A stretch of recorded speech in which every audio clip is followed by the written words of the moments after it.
strawberry चाहिँ यहाँ पनि फलेको छ है यहाँनिर हो यहाँनिर रोपेको छ यहाँ पनि छ यहाँ पनि छ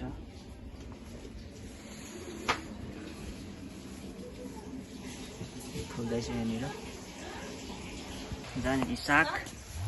जाने नि सागहरू यत्रो छ नि बाटोभरि हेर्नुहोस् मटर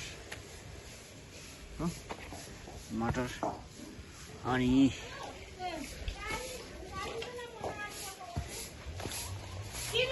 यहाँनिर चाहिँ आलु पटेटो अनि यहाँनिर चाहिँ साग हो हेर्नुहोस् अनि च्यानललाई सब्सक्राइब लाइक सेयर गरिदिनु होला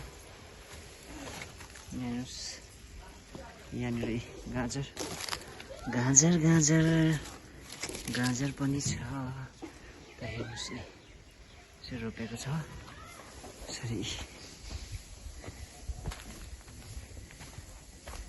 यो चाहिँ एकदम मेडिसिन हजुर दबाई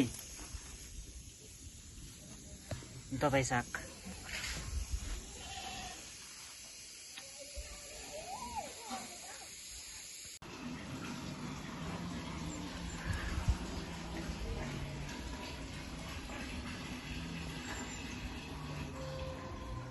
धनिया टमाटर अनि प्याज एकदमै धनियाको मुनि प्याजको मुनि प्याजको मुनि धनियाहरू पनि आउँदैछ है चिज साग चाइनिज साग यसरी रोपेको छ हो